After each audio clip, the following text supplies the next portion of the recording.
Okay, good morning, everybody, and welcome to IGTV. We have on a program with us today Al Berg. And Al, you're the CISO of LiquidNet Holdings. Is that Yep, correct? that's correct. Okay, so you're going to talk about Epsilon and their data breach and some of the impacts with that and spam. hmm Okay, go ahead. Take it away, Al.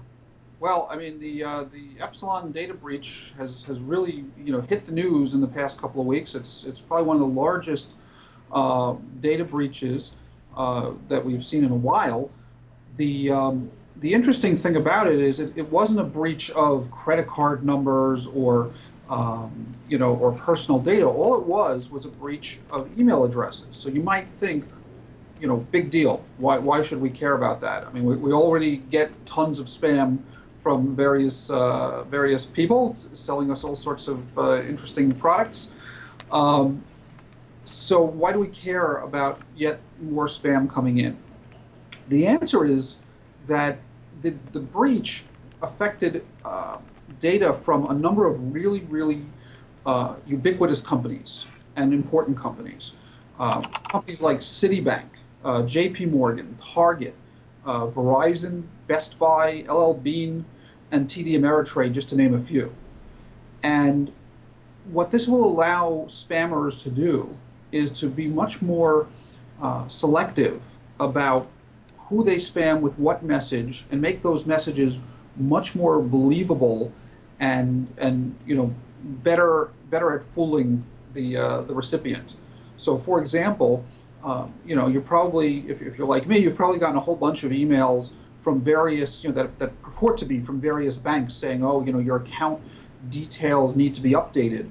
The only problem is that you don't have an account with that bank. And what spammers are doing here is just saying, well, I'll just scattershot out and say, oh, for example, I'll send out an email, for that appears to be from Citibank because I know a lot of people have Citibank accounts, and I can count on at least a few people receiving it, clicking on the email. Now they can send that Citibank email to only people who really do business with Citibank, or Target, or LL Bean, or TD Ameritrade, uh, and have it be much more likely that they're going to get people to click on the content they want them to click on, or to give them their credentials.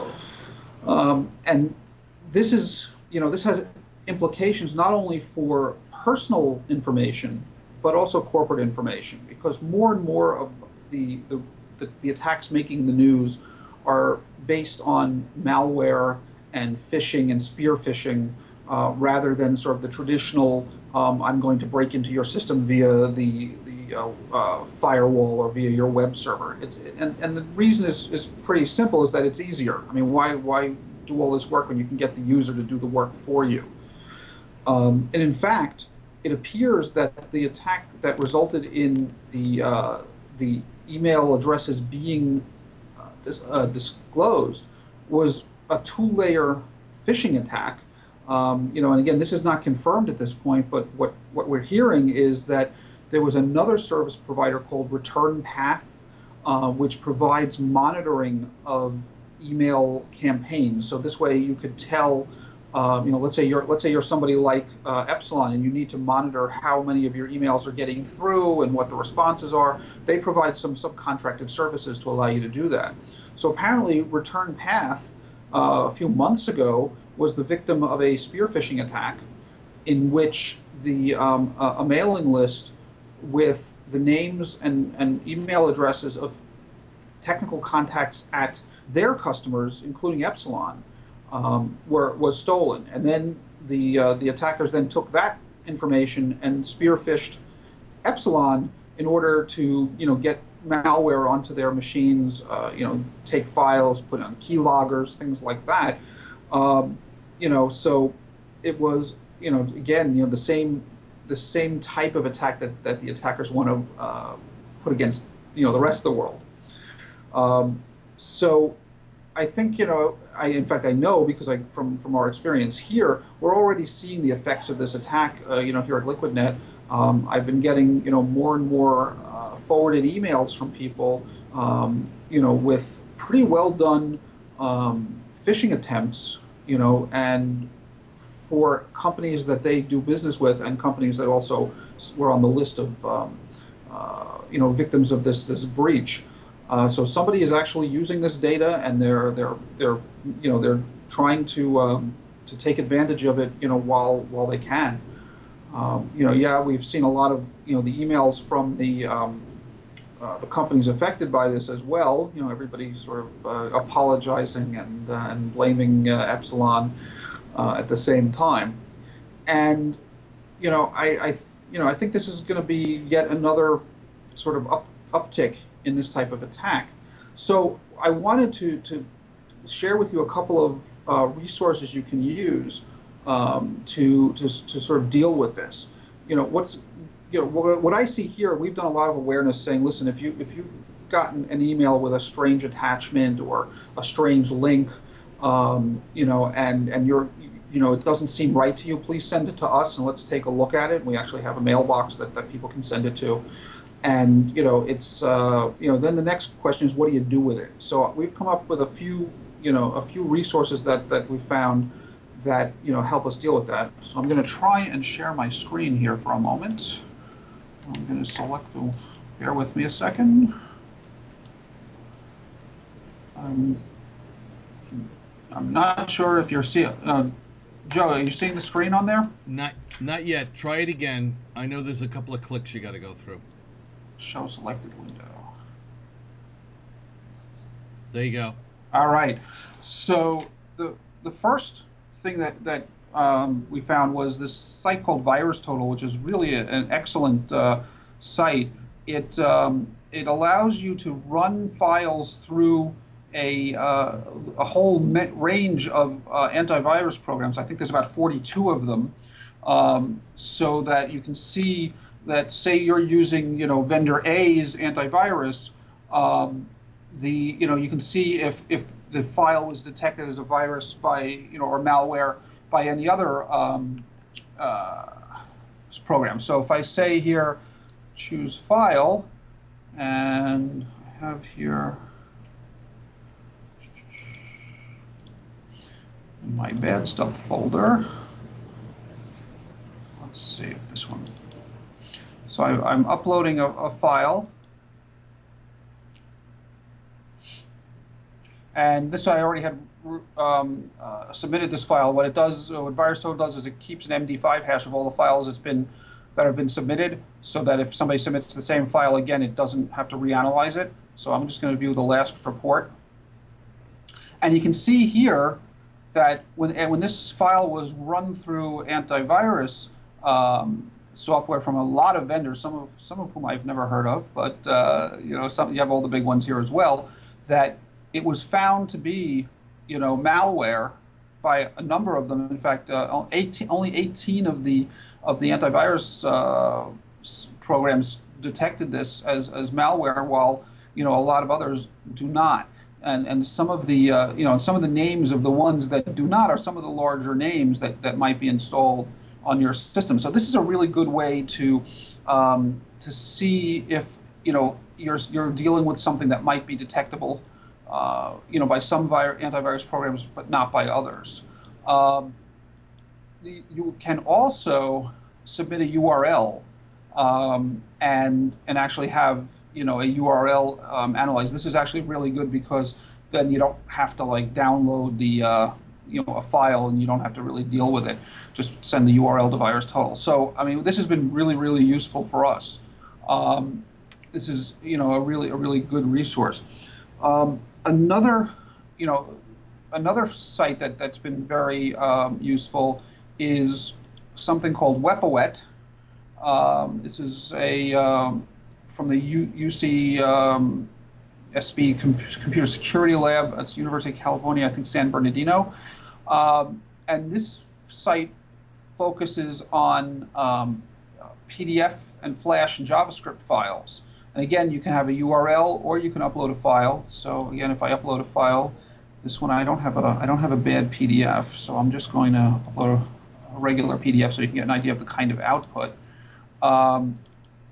So I now submit that for analysis, and you can see it comes back, pretty quickly, tells me that there are no exploits identified.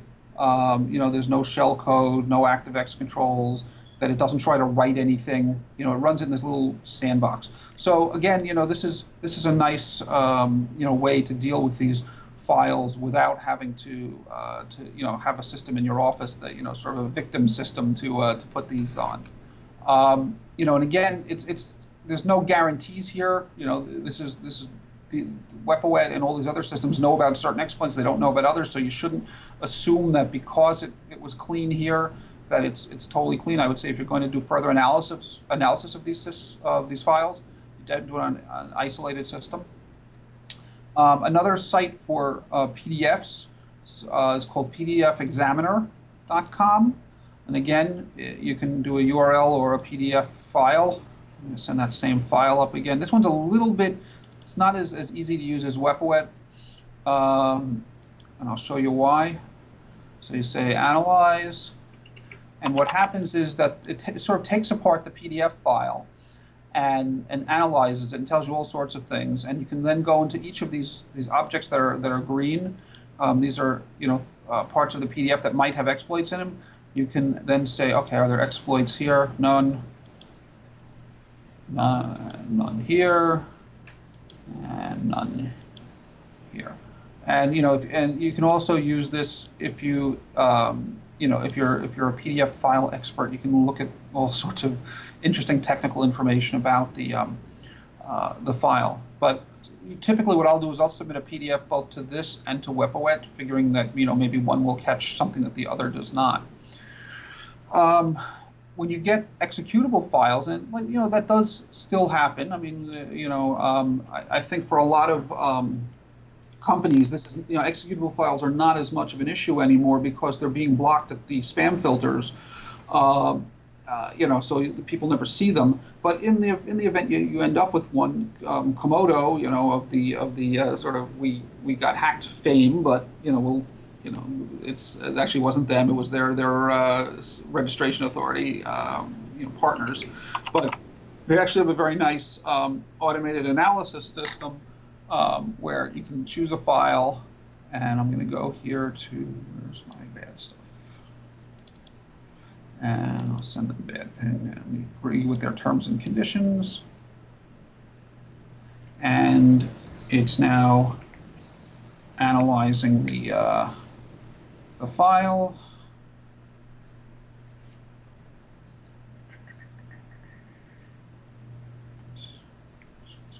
Here.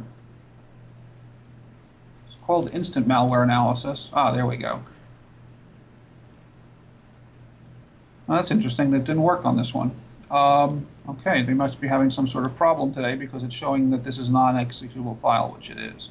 But I have used this in the past, and it has worked pretty well. There are a number of other of these. It's funny as these things become more prevalent and more complicated, and especially more targeted.